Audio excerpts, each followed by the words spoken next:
Movie की शुरुआत में हम एक लड़की को कार में देखते हैं। उसके बगल में एक आदमी बैठा है। एलिजाबेथ की शादी डॉक्टर हेनरी से हुई है। एलिजाबेथ को उसका नया पति डॉक्टर हेनरी उसकी शादी के दिन अपने घर ले आता है। हेनरी का घर महलनुमा और काफी शानदार था और वहाँ केवल 2 और लोग रहते थे, हाउसकीपर क्लेयर और हेनरी का जवान बेटा ओलिवर जो अंधा है। हेनरी एलिजाबेथ को अपना घर दिखाता है जहाँ स्विमिंग पूल से लेकर होम थिएटर और खुद का एक बार था और उसे बताता है कि वो तहखाने में स्थित एक कमरे को छोड़कर बाकी कहीं भी जा सकती है। उसके बाद दोनों एक दूसरे के साथ इंटीमेट होते हैं। एलिजाबेथ खुद को बिजी रखने के लिए नई नई ड्रेसेस और बाकी चीजों से अपना मनोरंजन करने लगती है।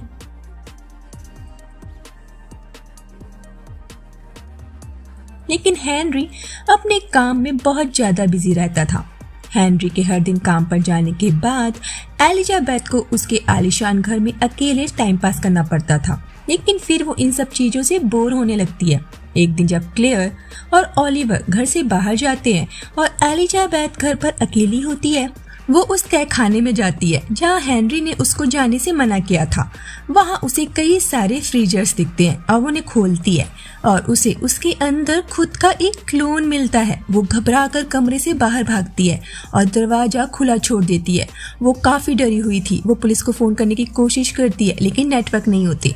दिन की शुरुआत नॉर्मल तरीके से होती है, लेकिन एलिजाबेथ को देखकर हेनरी समझ जाता है कि उसे उन क्लोन्स के बारे में पता चल गया है। वो पहले उसके साथ इंटीमेट होता है और बाद में उसकी बेरहमी से हत्या कर देता है। क्लेयर और ओलिवर कब्र में उसकी लाश को ठिकाने लगाने में उसकी मदद करते हैं। 6 हफ्ते बाद एक और एलिजाबेथ हेनरी के साथ उनकी शादी के बाद घर आती है। ठीक पहले की तरह नई एलिजाबेथ उन्हीं एक्सपीरियंसेस से गुजरती है। क्लोनों के साथ कमरे की खोज भी करती है और इस बार एक क्लोन फ्रीजर खुला रहने की वजह से अपने आप बाहर आ जाता है। हेनरी को पता भी चल जाता है कि उसकी नई दुल्हन को उसके सीक्रेट्स पता चल गए हैं, लेकिन इस बार जब हेनरी उसे मारने की कोशिश करता है, वो हेनरी का गेम बजा देती है और उसकी लाश को ठिकाने लगाने के बाद घर को अच्छे से साफ करती है।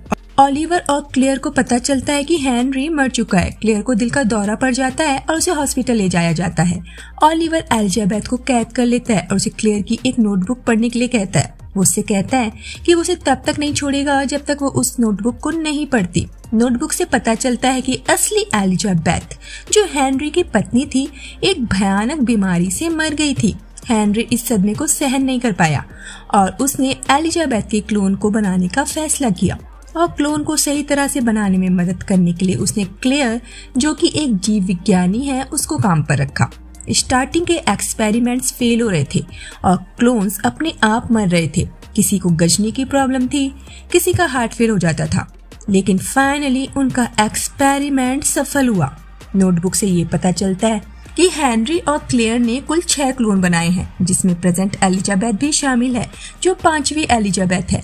नोटबुक क्लेयर के संदेह को प्रकट भी करती है कि ओलिवर वास्तव में हेनरी का एक क्लोन है और वो अपने शक को दूर करने के लिए हेनरी से इस बारे में बात करती है और वो इस बात से इनकार नहीं करता।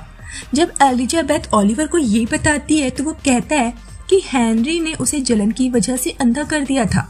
ओलिवर की एक बच्चे के क्लोन के साथ बढ़ती दोस्ती को वो पसंद नहीं करता था।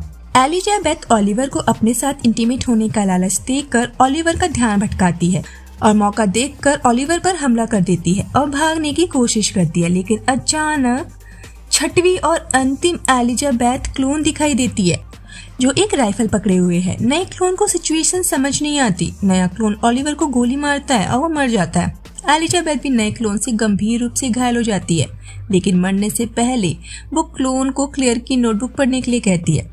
नई और अंतिम एलिजाबेथ उसको पढ़ती है, जिससे वो जान जाती है कि हेनरी और क्लेयर शुरू में कैसे मिले और क्लोनिंग प्रयोगों पर एक साथ काम करने के दौरान दोनों को प्यार हो गया था। लेकिन बाद में क्लेयर ने पाया कि हेनरी उनकी हत्या करने से पहले हर नए क्लोन के साथ अपनी शादी की रात को बार बार जीना चाहता था, जिस वजह से क्लेयर डर गई थी। अपने दिल के दौरे से उबरने के बाद क्लेयर अस्पताल से घर लौट आती है। एलिजाबेथ उसे उसकी नोटबुक देती है और क्लेयर को उसके एक्सपेरिमेंट्स का बेहतर उपयोग करने को कहती है कि नई एलिजाबेथ उस घर से बाहर निकलकर अपने दम पर जीवन शुरू करने के लिए निकल जाती है और ये मूवी यहीं पर खत्म हो जाती है। मेरे ख्याल से दोस्तों हेनरी 600 करोड़ क्लोन्स भी बना लेता, उसका पागलपन का इलाज कोई नहीं कर सकता था। उसे रोज एक नए क्लोन के साथ मजे करने होते थे। बेवकूफ इंसान एक क्लोन बनाकर उसके साथ भी तो रह सकता था। उस क्लोन को कुछ हो जाता तो दूसरा बना लेता। किलो के भाव क्लोन बनाने की क्या जरूरत थी। सो दोस्तों आपके क्या विचार है इस मूवी के ऊपर, मुझे लिख के जरूर बताइएगा। मिलते हैं नेक्स्ट वीडियो में, तब तक अपना ख्याल रखिए। टाटा।